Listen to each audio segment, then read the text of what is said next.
Salut à tous les amis et bienvenue sur l'OM au café. Ravi de vous retrouver ce matin. Vous êtes déjà nombreux sur le chat, je vous en remercie.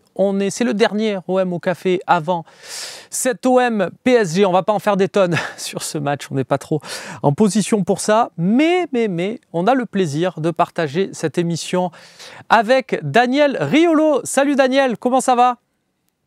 Salut Romain, ça va? Ben écoute, ravi de t'avoir. Pourquoi tu veux pas en faire des tonnes sur le match? Pourquoi tu veux pas en faire des tonnes sur le match? J'ai pas compris. Je sais pas. Il y a un problème? C'est quoi le problème? Non, je sais pas. Il y aura peut-être d'autres choses à faire. Tiens, alors sache qu'on a un chat très taquin. Et Oui. on nous met une vanne. Moi j'aime beaucoup, je m'attendais pas à cette vanne, mais je la trouve très bien. On nous dit: c'est sympa Romain, à toi d'accueillir un confrère de la Provence. Je trouve la vanne. Voilà, je savais que ça allait te faire rire. Je trouve la vanne pas mal. C'est vrai, mais en plus on attend les nouveaux contrats. Donc dans les nouveaux contrats, je crois qu'il va y avoir article 1, passer à la boutique de l'OM pour faire le shopping.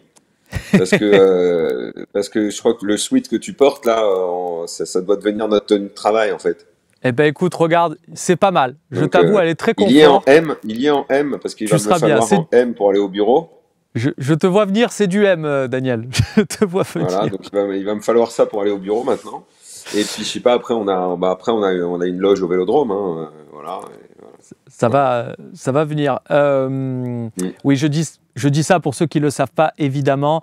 Le groupe Altis, auquel appartient RMC, a été racheté par Rodolphe Sadet, le propriétaire de CMA CGM, qui est aussi, via la société Why Not Media, propriétaire de la Provence, d'où la petite vanne d'Asset. Daniel, on est ensemble aussi pour présenter...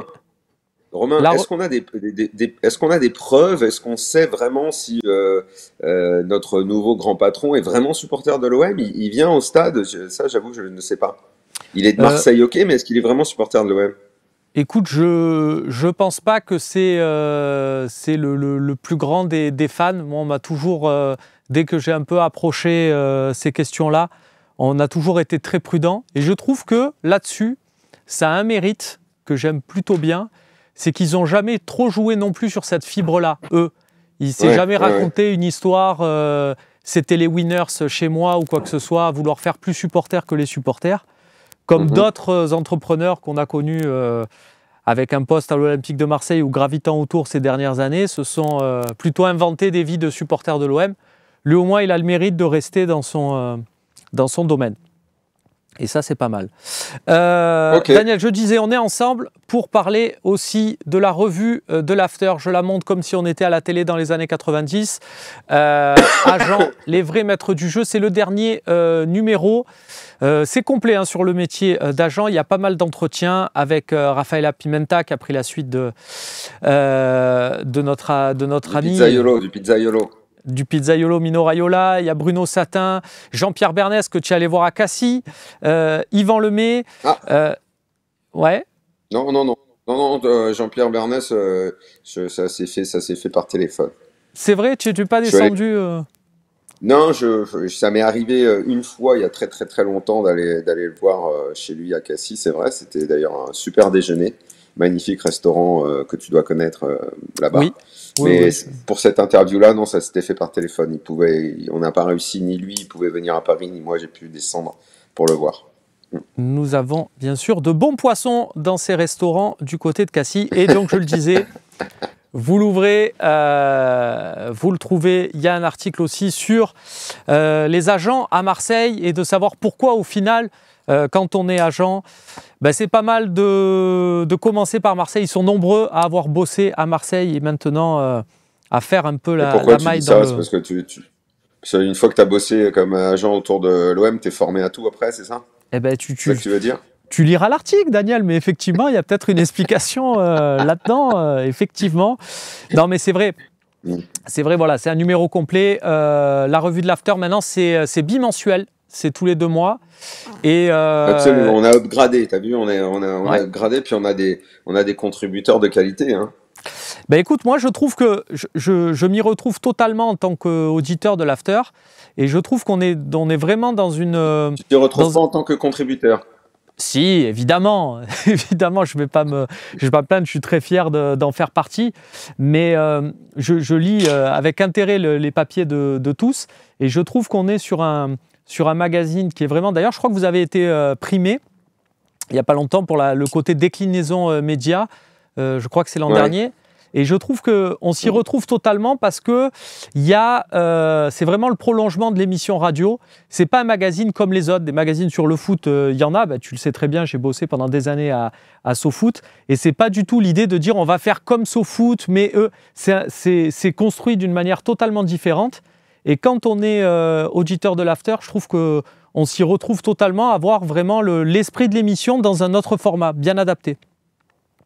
Absolument, c'est ce qu'on voulait parce que en fait, on se rendait compte que le soir, et pourtant ça nous arrive de faire des pages magazines, surtout dans les semaines où il n'y a pas de match, mais il y a plein de thèmes qu'on pouvait développer, sur lesquels on pouvait rester des heures à parler foot, et c'est ce qu'on adore, vraiment aller au fond des choses, que parfois on n'avait pas le temps. Et cette revue, justement, elle nous a donné le temps, et puis surtout, elle nous a donné le temps de construire et d'élargir la famille à plein de contributeurs dont tu fais partie, et vous êtes beaucoup maintenant. À chaque fois, nous, tu sais le fonctionnement, on décide ensemble, nous, du thème ou des 2-3 thèmes qui seront à la une de la revue, et derrière on propose ces thèmes-là à nos contributeurs dont tu fais partie, et vous nous envoyez vos idées, et c'est pour ça que ça donne cette revue si riche, parce qu'il y a plein d'idées qui arrivent de partout. Nous on fait notre sélection au milieu de ces idées-là pour que le magazine ait une cohérence, et à chaque fois on développe un thème principal. En l'occurrence, dans le dernier numéro, c'est les agents, tout ce qui se passe et tout ce qui peut se passer autour des agents. Et puis, on a toujours une page un petit peu souvenir. Alors, en l'occurrence, c'est 1984, donc 30 ans après. L'été 84, évidemment, avec l'Euro 84 qui a beaucoup marqué notre génération, avec des articles évidemment sur les Bleus, sur l'équipe du Danemark qu'on avait découvert à cette occasion. Et puis il y a aussi les fameuses unpopular opinion, c'est celles qui font débat, celles qu'on adore défendre d'opinion, soit dans l'after, et là il y en a toujours 3-4 dans la revue. Et c'est dire si je suis ouvert quand même, Romain, pour ceux qui penseraient que je suis un petit peu fermé, que je suis en fixette et tout ça, c'est dire à quel point je suis devenu démocrate avec le temps. Il y a même un mec qui est venu quand même me proposer comme idée dans les unpopular opinion, Neymar me manque. Et je l'ai laissé écrire ça. Tu te rends compte ? En même temps, c'est Jimmy. En même temps, c'est Jimmy qui écrit ce papier, et tout le monde sait qu'il est devenu faux.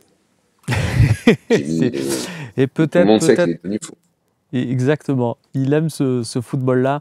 Mais je ne sais pas si vous avez à Marseille, Romain, toi qui connais non seulement la ville, le club, mais également le panorama complet des supporters, vous avez la catégorie de ceux dont, et pourtant vous êtes de la même famille de clubs, dont tu comprendras jamais les idées. Oui, bien sûr. Moi, alors que vous êtes quand même derrière le même club, hein. Tu vois, normalement vous devriez... Je te cache pas que j'ai eu des passes d'armes avec certains idéologiques à quel sujet, par exemple, qui souhaitaient le rachat de l'OM par l'Arabie Saoudite à tout prix, et qui ne... Donc là, on était même sur un thème déplacé, mais en leur disant, vous croyez ce que vous avez envie de croire, et on vous fait croire ce que vous avez envie de croire, mais il n'y a rien de concret, et c'est pas... derrière, ça passait tu veux dire ceux qui étaient à bloc sur le truc et en fait, l'OM et tout. Et c'est ceux qui t'expliquaient qu'au final, ils ne suivraient plus l'OM tant que l'OM ne serait pas racheté. Il y en a. Donc je pense que, vu qu'ils ont commencé leur délire il y a 3 ans, je pense qu'ils sont revenus à la raison, parce que sinon ils ont loupé quand même pas mal de matchs. Mais effectivement, il y en a qui ont dit, nous, tant que l'OM n'a pas d'ambition, ça ne nous intéresse pas. Et effectivement, c'est quelque chose que j'ai du mal à comprendre, même si je suis supporter de l'OM, mais c'est la preuve qu'on peut être... on peut supporter un club de manière totalement différente. C'est comme s'il y avait des grandes familles, des grandes familles, voilà, et puis à l'intérieur, tu as le cousin éloigné, et tu comprends pas ce qui se passe. On a les mêmes intérêts, mais Et moi, au PSG, tu vois, c'est par exemple, c'est ceux qui regrettent Neymar et qui trouvent que Mbappé, c'est une pompe.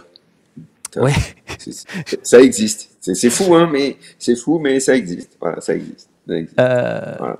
Bah tiens, il y a Jojo P64 qui nous dit, dis-nous ce que tu penses de la vente hypothétique, tiens. C'est vrai que De quoi? ce débat de vente OM et compagnie, bon, on a été dans Mais l'after assez souvent à dénoncer et ça nous a... bah oui, il n'y a rien à en penser puisqu'il n'y a rien de toute façon. Donc il n'y a rien, y a rien à en dire en vrai. On Bon, peut répéter sans arrêt que, évidemment, McCourt, s'il y a le chèque qu'il faut sur la table, évidemment qu'il va vendre. Mais pour l'instant, le chèque, il vient pas. Et puis, comme il en demande un gros de chèque, bah, pour l'instant, ça vient pas. C'est tout. C'est ça qu'on en dit à chaque fois, en fait. on est d'accord. Tiens, il y a Geto Dizuka qui nous dit, j'étais au restaurant de Verratti ce mercredi, je n'ai pas fait gaffe, j'avais ma veste de l'OM. Ouais, ça, attention, ça fait beaucoup, mais Non, ça, c'est pas vrai. C'est une blague, ça. tu en parles souvent, bah, on peut avoir une veste. À Paris, on peut se balader avec une Oui, veste de tranquille. l'OM. Absolument. Tranquille. On peut même Il y aller a dans pas le mal de resto de Verratti, messages. aucun problème. Il y a pas mal de messages, tu t'en doutes bien, Daniel, sur Faris Moumbagna. Je vois pas mal de. Il a le bonjour de Faris, il a le bonjour de Faris. Bon, est-ce que tu en aurais pas trop fait un peu avec notre ami Faris à l'épingler à chaque fois qu'il joue pas, le pauvre? Il arrive, on le laisse tranquille. C'est pas parce il a mis une story. Tu sais très bien qu'en plus les stories, c'est des fois, c'est même pas lui qui la met, c'est son conseiller, machin. Non, est-ce qu'on Bon, j'adhère et je suis le premier à en faire tout au long des émissions. J'aime bien le côté running gag et compagnie. Mais du coup, il y en a qui le prennent au premier degré, ils disent ouais, c'est du harcèlement, tout ça. Bon, pas non plus à l'extrême. Mais est-ce qu'il ne faudrait pas le laisser tranquille, ce bon Faris? Mais en fait, ce que je comprends pas, c'est moi, plus les gens prennent au premier degré une connerie, plus je crois que j'ai envie d'enfoncer le clou. Parce qu'en fait, Je connais ça. moi, je combats la connerie. Moi, je combats la connerie. Et ce qui m'exaspère au plus haut point, c'est tous ceux qui disent ouais, tu fais du buzz, tu fais ceci, tu fais cela. Mais en fait, non, c'est pas ça. C'est ça qu'il faudrait comprendre. C'est que moi, je me venge du buzz. Parce que cette histoire, elle est née du buzz et je pèse mes mots, des connards qui sur les réseaux sociaux ont relayé quelque chose que je n'avais pas dit. Moi, j'ai jamais de ma vie parlé directement de ce joueur. J'ai cité juste une fois, il est arrivé et j'ai juste dit les échos qu'on en a pour l'instant, c'est que c'est pas terrible. Voilà la seule phrase. Derrière, il y a eu embrasement, les réseaux sociaux ont dit ouais, il a dit qu'il était nul, machin, alors qu'il est même pas arrivé et tout. J'ai rien dit. J'ai juste dit les échos qu'on a eu. Je n'avais jamais de ma vie vu jouer ce joueur. Exactement comme j'avais fait à l'époque avec Vitinha ou comme on fait pour n'importe quel joueur. J'ai juste dit les échos qu'on en a sont pas très bons. Et Gilbert a relayé derrière, parce que comme il était à la CAN et que lui, il avait des échos encore plus proches de la sélection du Cameroun, tout ça, qu'effectivement les échos n'étaient pas bons. C'est tout ce que j'ai dit. J'ai pas dit que je le trouvais bon ou pas bon, puisque je ne l'ai jamais vu. De là, il y a traîné de poudre, les réseaux sociaux de merde qui commencent à inventer n'importe quoi, comme quoi j'ai dit ça, alors que j'avais pas dit. Donc, qu'est-ce que j'ai fait dans la foulée? J'ai fait exprès d'enfoncer le clou à chaque fois. J'ai dit, ok, ils veulent jouer à ça, ben on va y aller. Et j'en ai rien à foutre. Ça énerve encore plus les abrutis qui continuent à mettre des messages d'une stupidité sans nom. Ok, vous voulez jouer au con, on va jouer au con. Qu'est-ce que j'en ai à foutre de toute façon de jouer au con? Moi, ça me fait marrer. Si vous voulez pas comprendre, regarde, il y a, il y a 48 heures, la même. Jeudi, au moment du match au Vélodrome, donc c'était mardi soir, quoi. Euh, ouais, le public, le public qui vient ou qui viendra ou machin là pour le match, ouais, bah, comme souvent, c'est public de footix, quoi. Mais à quel moment je dis que le public du Vélodrome est footix? C'est le public de l'équipe de France qui est footix. Et de là, c'est parti sur, pareil, les réseaux qui exploitent. C'est eux qui font le buzz. Et après, on me reproche à moi de faire le buzz. Parce que tous les sites à la con, là, je sais même pas comment ils s'appellent, en fait, ils exploitent chaque mot que je prononce. Eux, ils font le buzz avec ça. Et après, ils viennent me dire à moi. Les gens, ils disent, ouais, c'est toi qui fais le buzz. Mais n'importe quoi. Tout le monde sait que les matchs de l'équipe de France, que ce soit au Stade de France, au Vélodrome, partout, effectivement, c'est un peu plus famille, c'est des mômes qu'on invite, c'est les gars du club Bien du sûr. coin, c'est des trucs comme ça. Donc ça donne une ambiance un peu genre on fait la hola, tout ça. Bon, je pense que n'importe quel mec qui est dans une asso de supporters de l'OM, il dirait exactement la même chose que moi, que c'est un peu footix. Et les gars, ils ont fait le lien avec footix, le fait de siffler ou non Mbappé, de ceci. Alors, je n'ai jamais de ma vie parlé du fait que c'était bien ou pas bien de siffler Mbappé au Vélodrome. J'en ai rien à cirer. Les mecs, ils veulent venir, ils sifflent, ils sifflent. Si on veut faire un débat sur c'est bien, c'est pas bien, je veux bien répondre. Mais moi, je n'en ai jamais parlé. Et tout, je ne sais pas combien de comptes OM, il y a un compte OM, je voudrais le féliciter parce qu'il a été plutôt intelligent. je sais pas si tu le connais, Peuple Olympien. Ouais. Euh, Lui, il m'a contacté sur Insta, il m'a dit est-ce que tu peux préciser ce que tu as dit à ce sujet et tout. Je lui ai répondu sur Insta, je lui ai dit mais non, mais en fait, moi je parlais du public qui vient pour l'équipe de France en général, qui est un Mhm. public, on va dire, un petit peu plus footix, machin, mais surtout sur Mbappé, j'ai rien dit. Je m'en fous, si les mecs veulent siffler, ils sifflent. Moi, je me suis pas prononcé là-dessus. Il y a eu un débat dans Rotten sans flamme et tout, ça me regarde pas, moi j'y suis pas, donc c'est pas. Mhm. Voilà. Et les mecs, ça a fait tout un cirque et tout. C'est comme Montbagna, c'est. Mais franchement. Moi, je sais pas. De toute façon, on n'y arrivera jamais. De toute façon, les réseaux sociaux, c'est comme ça. Mais comme moi, j'ai décidé de pas m'y faire, bah, s'il faut jouer au con, moi, je joue au con. Allez, c'est bon, on va jouer au con ensemble. Il n'y a pas de problème. Voilà, si les mecs, ils veulent s'énerver et tout. Alors maintenant, ils disent, j'en ai trop fait sur mon bagnole. Mais évidemment, j'ai fait exprès. J'ai fait exprès derrière de dire, ouais, je vais me plaindre au club parce qu'il a mis la chanson et tout. Mais qu'est-ce que je m'en fous, ça m'a fait marrer. Ça m'a fait marrer, moi, qui mette ça. En plus, en plus, j'étais tout. Moi, en plus, quand je suis dans une chanson, moi, je suis content, quoi. Oui, Comme en c'est ce moment, vrai. il y en a eu trois ou quatre des chansons. Moi, ça m'a fait marrer qu'il fasse ça, mon Bagna. Je m'en fous de mon Bagna. Je l'ai à peine vu jouer, comme tous les Marseillais, d'ailleurs. Vous l'avez à peine vu jouer.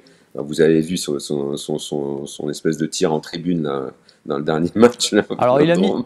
il a mis un but intéressant aussi. Il en a mis deux Oui, intéressants. mais je rigole. Bien sûr. Pour l'instant, on peut rien dire de lui en plus. Mais il est possible que je continue à parler de lui. D'abord parce que lui, il a été con. Parce que lui, il a été con.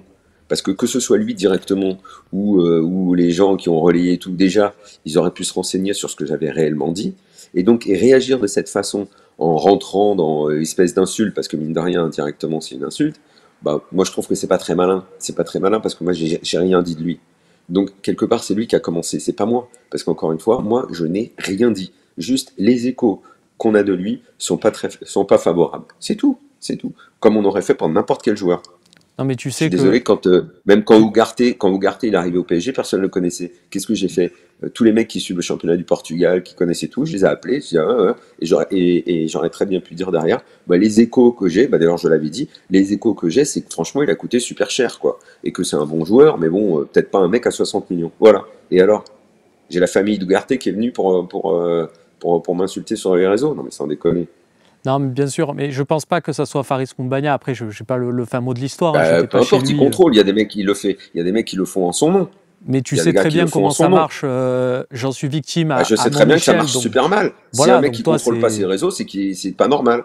toi c'est fois 1000. Mais c'est surtout qu'il doit finir l'entraînement et il y a toujours un mec qui lui envoie un message juste pour être content, le petit sbire, pour lui dire ah ben t'as vu ce qui s'est passé, lui il a dit ça pour toi, juste pour se rendre intéressant et utile auprès d'un joueur de foot. On sait qu'il y a des gens qui passent leur journée à espérer capter l'attention d'un joueur de foot. Ben là, ça n'a pas manqué, effectivement, ce qui a dénoncé. Je pense que lui, derrière, il voit le truc, il est conditionné. Le soir, il n'a pas. Enfin, j'espère qu'il n'écoute pas l'after, qu'il se couche tôt pour être en forme pour l'entraînement. Mais Bon. effectivement, je pense Tu qu'il sais a que ça eu ne peut le. faire que du bien d'écouter l'after, donc laisse-le tranquille. Effectivement, tiens, il y a Albo Marseille qui nous dit Daniel, est-ce que tu as un bon souvenir avec l'OM?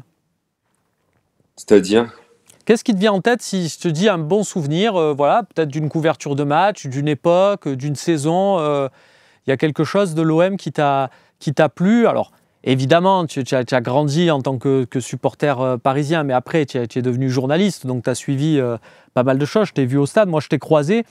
Pour ceux qui sont toujours bloqués sur ce truc, ouais, il est supporter. Tu traites l'actualité de tous les clubs. Moi, je t'ai vu, je peux en témoigner à la mi-temps de match de l'OM, à la fin de match, et tu étais content de ce que tu voyais parce que tu voyais un super match moi de j'aime, foot, une super ambiance. ce que j'ai toujours aimé à Marseille, au-delà des résultats, parce que bon, ben moi les résultats de l'OM, forcément, n'étant pas supporter de l'OM, je m'en fous, mais j'aime quand il y a une osmose complète entre ce que je pense être l'OM avec les joueurs et surtout l'entraîneur qui est à la tête de cette équipe et les gens. Et j'aime quand les supporters de l'OM sont fiers de leur équipe. Et évidemment, dans ces cas-là, je pense à la saison de Bielsa parce que je sais pas, j'ai l'impression qu'il y avait une symbiose, que c'était le coach que l'OM attendait, qui correspondait parfaitement à ce que l'OM voulait. Je sais pas pourquoi j'ai ressenti la même chose avec Sampaoli. Alors, est-ce que parce qu'il y a une filiation entre les deux? Mais, mais j'aime quand au-delà du résultat, il y a dans cette ambiance un véritable amour entre ce que les supporters voient, leur équipe, et que ça fasse osmose, parce que l'OM, je pense que c'est ça, c'est une sorte d'atmosphère avant tout. Et quand il y a ça, j'aime bien, tu vois, vraiment, c'est... Mais quelque part, la saison de Tudor, moi, elle m'a également beaucoup plu parce que j'aime quand l'OM a beaucoup de caractère. Je pense que c'est un club et une équipe qui, dans ses gènes, a l'idée d'avoir beaucoup de caractère. Et, euh, et j'aime quand elle en a. Et les 3 saisons que je t'ai citées, je pense que l'OM avait du caractère. Dans le match que l'OM fait contre le PSG en Coupe de France, j'ai adoré ce match.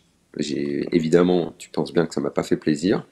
Mais quelque part, tu sais, les gens qui aiment des clubs sont un peu souvent comme ça. Ils ne sont pas contre être punis. C'est un peu Mhm. du sadomaso, quoi. Mais si tu es puni par quelqu'un qui met le doigt là où ça fait mal et qui te renvoie à tes faiblesses. Et ce PSG-là qui était horrible, avec un état d'esprit de merde, avec des starlettes à la con, qu'il aille au Vélodrome, se faire fesser de cette façon par une équipe qui avait beaucoup de caractère et qui voulait lui marcher dessus, bah écoute, moi j'ai trouvé ce match super, vraiment. Voilà pour ce qu'il y a de plus récent. Là, sur la saison, parce qu'il y a des questions aussi qui demandaient un peu qu'est-ce que tu en penses et pour toi, quel est la- la- la- le principal problème de cette saison à l'OM. Tu as beaucoup parlé dans l'after de Longoria. Là, tu parles de Sampaoli et Tudor en disant que c'est ces deux périodes que tu as beaucoup aimé à l'OM. Et c'est le président qui est allé chercher ces deux coachs. Hum, Donc ma question, hum. c'est, on est d'accord qu'il s'est manqué là sur cette saison, Ah oui. surtout sur le choix Hum, des coachs, et c'est la première mission d'un entraîneur, je le rappelle, qui s'est manqué sur le contrôle de la masse salariale, qui est la deuxième mission d'un président. Il s'est manqué sur la constitution de l'effectif, et on le voit aujourd'hui avec tous ces forfaits. Mais par le passé, il a réussi. Donc du coup, tu en penses quoi, toi, pour la saison prochaine? Est-ce que tu te dis, ben là, il s'est manqué, voilà, il faut réfléchir à une nouvelle organisation qui n'est plus autant de poids, ou te dire, ok, il s'est manqué, mais l'année d'avant, il nous a amené Tudor, l'année d'avant, il a amené Sampaoli. Bon, on peut encore lui... C'est pas tous les jours qu'on a un président qui est capable d'avoir deux idées comme ça. Ah, mais moi je suis d'accord, hein. Moi, Longoria, il a plus bien travaillé que mal travaillé à l'OM, hein. Moi je l'aime bien, hein, Longoria. C'est juste qu'on est bien obligé quand on commente et quand on suit l'évolution de la saison de dire que cette année, bah, il s'est planté l'été dernier. En fait, Ouais. le raccourci, ça serait de dire que ça s'est joué à l'été et que le coup qu'ils ont pris sur la tronche avec l'élimination contre le Pana, ça leur a fait mal. Oui, certainement, ça a plombé la saison. Sauf que bah, ouais, quand tu es un club comme l'OM, quand tu es un club qui a des ambitions comme ça, tu vas pas dire que juste ce match-là, voilà, bon, bah, faut s'en relever, quoi. T'as pris un mauvais coup, faut s'en relever. Que ça plombe la saison, ok, ça plombe la saison certainement, ça a fait beaucoup de mal, ils ont mis du temps à se relever, et puis quand tu te relèves, tu retombes, et il y a une sorte d'engrenage, mais il faut s'en remettre, faut se remettre, faut se relever, il faut avancer. Et là, tu as l'impression qu'ils ont mis 6 mois à se relever de ce truc-là. C'est beaucoup trop. Et dans ces 6 mois-là, tu as eu des faiblesses, qui était trop grosse. Moi, je disais toujours, c'est parce que moi, au début de la saison, j'étais hyper optimiste pour l'OM. Moi, j'ai même cru que l'OM pourrait se caler à la deuxième place, dans la continuité de Tudor. Bon, le recrutement n'était pas fini quand j'ai dit ça. Ben, ça faisait deux Mais podiums, c'est la première fois depuis 12 ans que ce n'était pas bah, arrivé voilà, pour l'OM. exactement. Donc, dans la continuité, je me suis dit, bah, pourquoi pas, pourquoi pas. En plus, le PSG devait se reconstruire. Je m'étais dit, pourquoi pas venir embêter le PSG pour la lutte pour le titre. Et je pense que Longoria était convaincu que c'était possible aussi. Après, le problème, c'est que tu peux pas sombrer mentalement parce que c'est ce qui s'est passé, parce que c'était presque trop gros pour être vrai. D'ailleurs, il y a qu'à voir ce qui s'est passé dans la saison de l'OM. C'est trop bizarre. Tu as des moments où ils sont capables de sortir des matchs absolument fous, et après de prendre des tartes monumentales. Si tu veux faire illustration de ce propos, tu prends Villarreal. Comment c'est possible de jouer un match aller aussi bien et un match retour aussi mal? Ça veut dire que tout le problème a été mental toute l'année. Et Gasset, il arrive. Gasset, ça va, c'est pas un magicien non plus. Il arrive et juste en faisant 3 câlins, l'équipe se remet à gagner, enchaîne 5 victoires de suite. Donc on a bien vu que tout aura été mental cette année dans l'OM. Alors, le recrutement a peut-être été mal fait, ou en tout cas pas complet. Les entraîneurs ont défilé, il n'y en a aucun qui a réussi à trouver la bonne formule. Ok, très bien, mais j'ai l'impression que tout a été dans les têtes, quoi. Et aujourd'hui, même quand ils gagnaient, tu avais l'impression qu'ils étaient tous autour du club, là, les dirigeants, Benatia, t'as regardé, putain, j'espère que ça va tenir, j'espère que ça va tenir, ils sont tous en panique.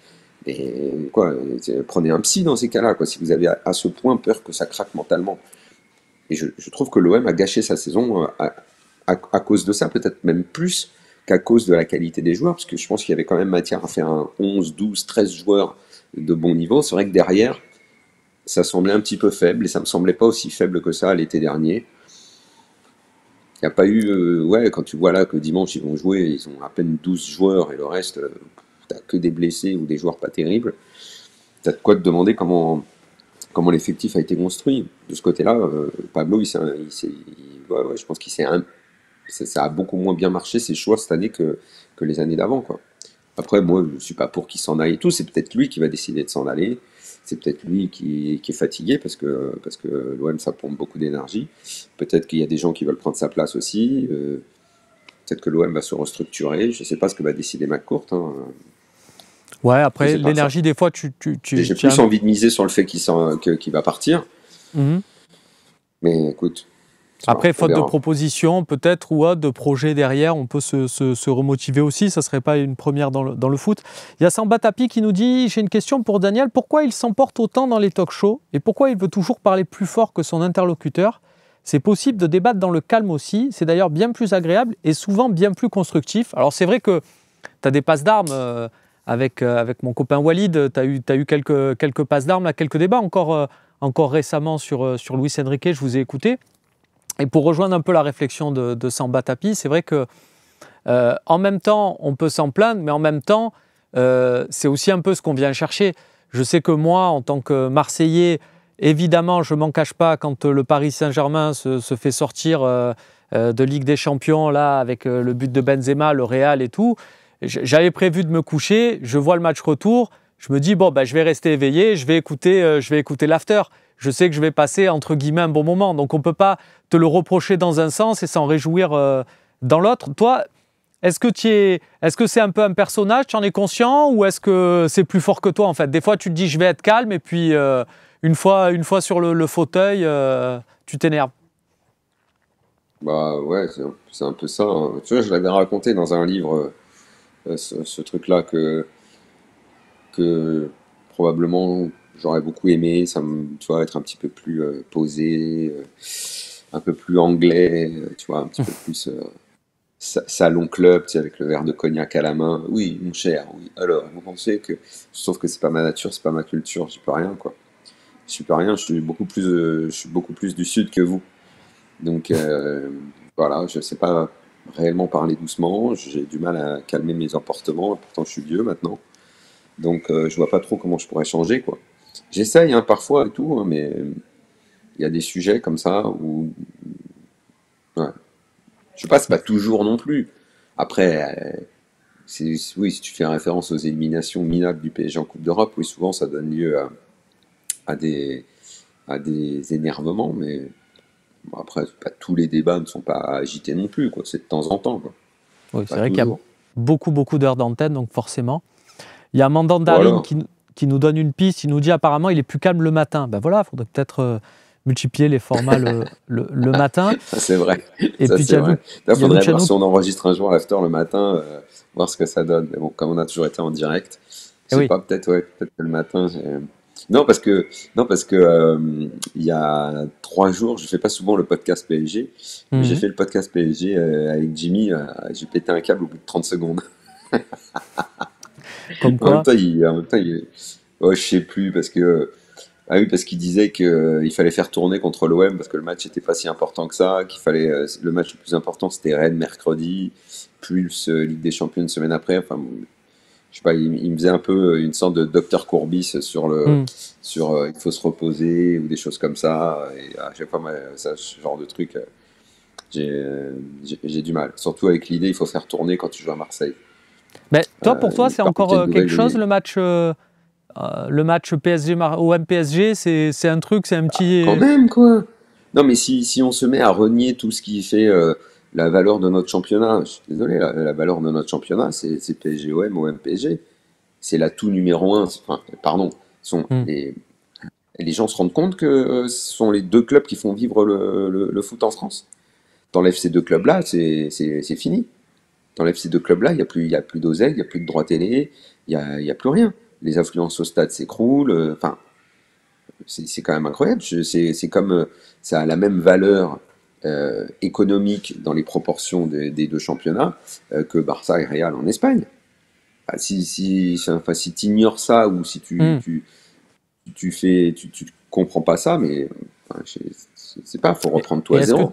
est-ce que du Toute coup, il y avait une l'économie de question? notre football tient à ces deux clubs-là. Les audiences, tout le business, le merchandising, la communication.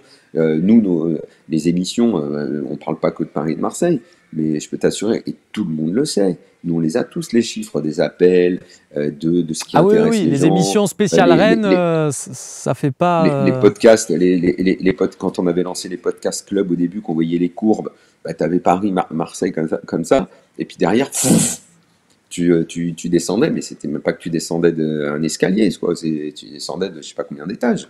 Tu prenais l'ascenseur et les câbles se cassaient, quoi, tu vois.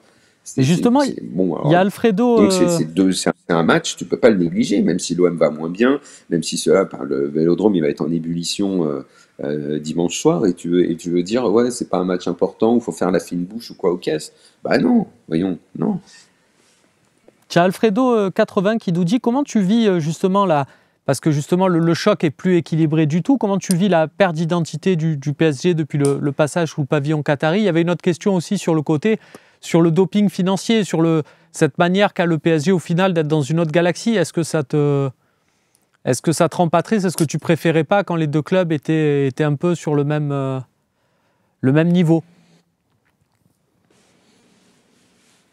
Alors déjà, je pense que sur les dernières années, que le PSG ait eu des moyens démesurés et que donc, on va dire, une victoire contre l'OM était logique, c'est vrai. Maintenant, je pense que l'OM sur cette période s'est également mis dans la merde seul sans avoir besoin du PSG.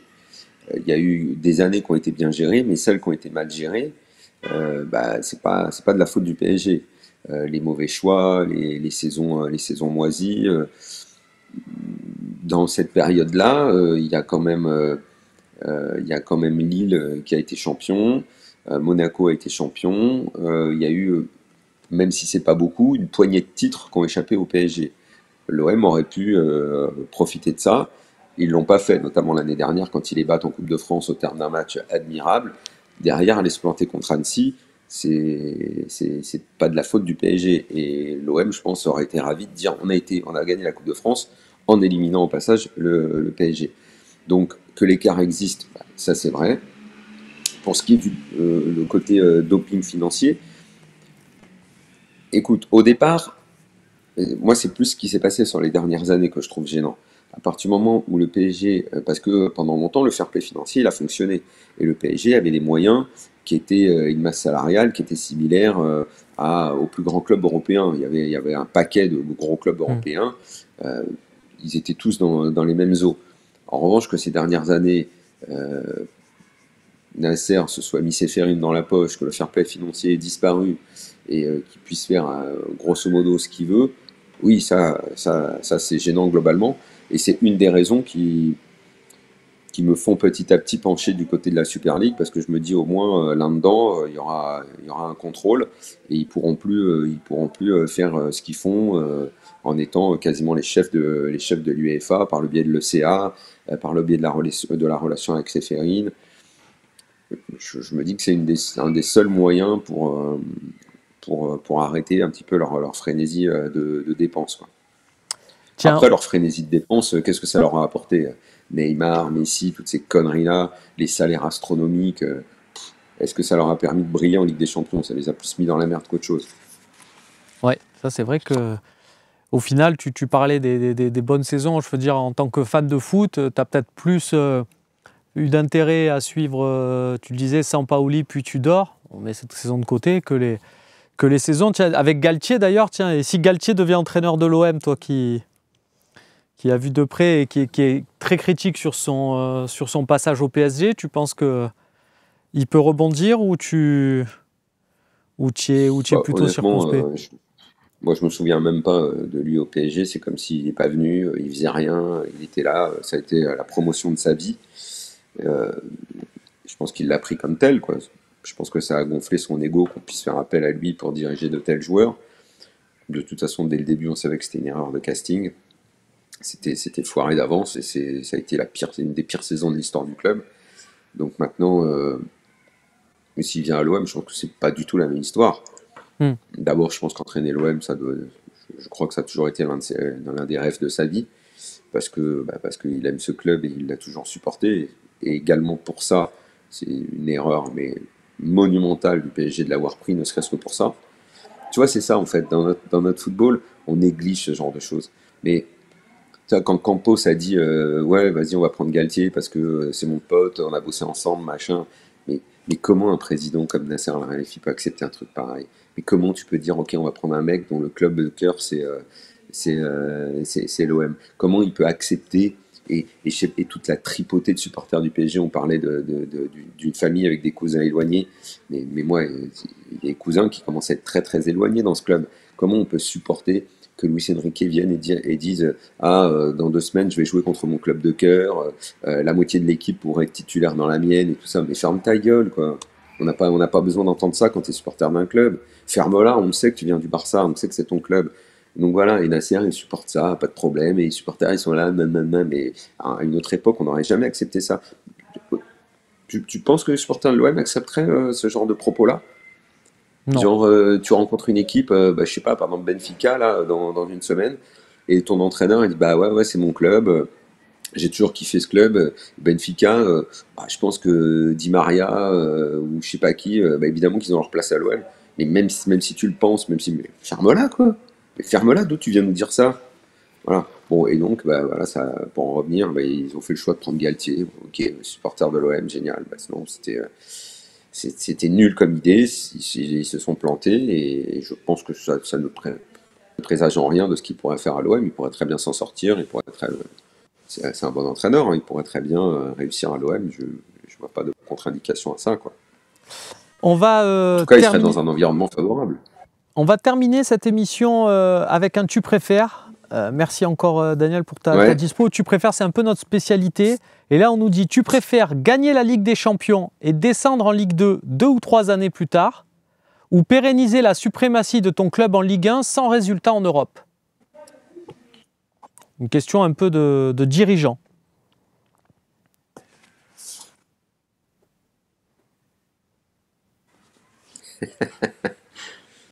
Je gagne la Ligue des Champions. Ah oui, donc oui, effectivement, le parallèle avec l'OM. Et donc derrière, tu fais 2 ans en Ligue 2 ou tu pérennises ta domination en Ligue 1. Bah non, c'est bien de gagner. Il faut gagner la Ligue des Champions. Il faut gagner la Ligue des Champions. Il faut vivre les émotions. Il faut la gagner une fois quand même. Voilà, c'est quand même pas mal. Et on nous dit, AVB a toujours dit qu'il était pour le FC Porto et qu'il voulait devenir président. Alors, oui, mais il n'avait pas non plus dit, c'était pas avant que l'OM rencontre Porto, et ce moment-là, il avait plutôt été sobre. Merci Daniel d'avoir été avec nous. Bon match dimanche. Tu as prévu quand même de vibrer un peu devant le... Salut Romain, merci beaucoup. Tu as prévu de vibrer devant le match? Parce que ça ne sera pas, même si Paris gagne, tu ne vas pas tirer de grands enseignements de ce match. Si, bah oui, moi je suis pressé. Moi, je suis pressé de voir ce match, bien sûr. J'ai très envie de voir ce match, bien sûr. Ouais. Bon. Et après, en plus, c'est une super période et pour Paris et pour Marseille, parce que dans la foulée, il va y avoir les matchs de Coupe d'Europe, il va y avoir des matchs de Coupe d'Europe passionnants et pour Paris et pour Marseille. Ok, écoute, on suivra ça évidemment avec attention. La liaison est un peu foireuse. Ouais, et puis on te fera parvenir tes nouveaux équipements rapidement pour te rendre au bureau. Ça marche. Merci beaucoup, à bientôt.